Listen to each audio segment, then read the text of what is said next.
நம்ம கவர்மெண்ட் இப்ப என்ன பண்ணிருக்கு அப்படின்னா, கிராமப்புறத்துல ஒரு முக்கியமான ஒரு வேலைவாய்ப்பு திட்டம் இருக்கு. உங்களுக்கு எல்லாம் தெரிஞ்சிருக்கும். 2005ல Mahatma Gandhi national rural employment guarantee scheme அப்படின்னு ஒண்ணு கொண்டு வந்து காந்திஜி என்ன நினைச்சாரு அப்படின்னா, கிராமப்புறங்கள்ல கிராமப்புற இண்டஸ்ட்ரீஸை ப்ரமோட் பண்ணும், கிராமப்புறத்தை நம்ம எம்பவர் பண்ணும் அப்படின்றத காந்திஜியோட ஐடியாஸ். ஸோ அந்த பிரின்சிபலை பேஸ் பண்ணி கிராமப்புறங்கள்ல இந்த வேலைவாய்ப்பு உறுதி திட்டத்தை கொண்டு வரணும்னு சொல்லி கவர்மெண்ட் கொண்டு வந்துச்சு.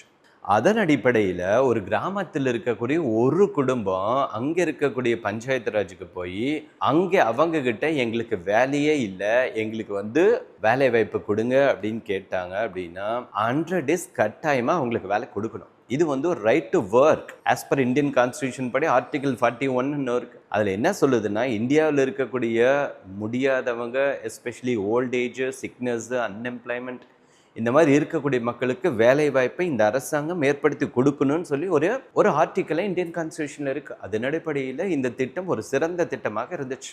கிராமப்புறங்களில் வறுமையும் அது ஓரளவுக்கு ஒழிச்சதுன்னு சொல்லலாம். அதே மாதிரி கிராமப்புறங்களில் வேலை வாய்ப்பும் அதை ஏற்படுத்துச்சு. அதே மாதிரி நிறைய இன்ஃப்ராஸ்ட்ரக்சர் டெவலப்மெண்ட்டையும் அது பண்ணுச்சு. ஸோ இந்த மாதிரி ஒரு நல்ல ஒரு திட்டம் போய் கொண்டிருக்கும்போது இவன் நிறைய கிராமப்புறங்கள் நீங்கள் பார்க்கலாம், 100 நாள் வேலை திட்டத்துக்கு நான் போகிறேன் அப்படின்னு சொல்லிட்டு எல்லாருமே போவாங்க. போகிறது, வேலை செய்கிறது, இது நடக்கும். ஆனால் இன்னைக்கு நம்ம மோடிஜி டெல்லியிலேருந்து என்ன பண்ணிட்டாங்க அப்படின்னா, அந்த திட்டத்தை கொஞ்சம் மாற்றிட்டாங்க.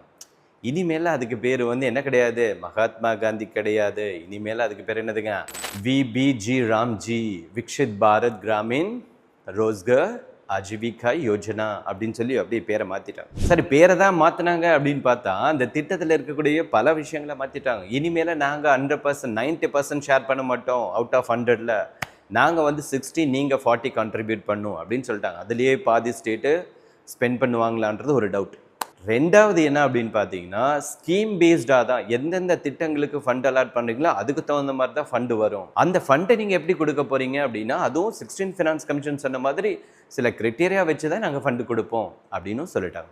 அப்போ ஃபண்டு கொடுக்கறதுலேயே பிரச்சனை வரும். அது மட்டும் இல்லை, விவசாய நேரத்தில் விவசாயத்துக்கு ஹார்வெஸ்ட் பண்ணக்கூடிய நேரத்தில் இந்த திட்டத்தை நிறுத்தி வைக்கலாம் அப்படின்னு சொல்லிட்டாங்க. அதனால இப்போ என்ன ஆயிடுச்சு அப்படின்னா, இன்னைக்கு கிராமப்புறத்தில் இருக்கக்கூடிய ஒரு நபர் எனக்கு வேலை கொடுங்கன்னு போனால் அவங்க என்ன சொல்ல முடியும், ஃபண்டு வரலை அப்படின்னு சொல்ல முடியும்.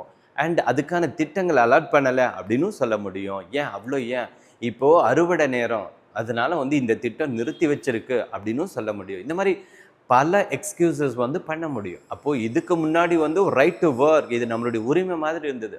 இப்போ அது கம்ப்ளீட்டாக மாறி போயிடுச்சு. ஒரு திட்டம் மாதிரி மாறி போச்சு. அது கவர்மெண்ட் டிசைட் பண்ணக்கூடிய ஒரு திட்டம் மாதிரி மாறிடுச்சு. ஸோ இந்த மாதிரி நிறைய நெகட்டிவ் ஆஸ்பெக்ட்ஸ் இருக்குது. ஸோ இதெல்லாம்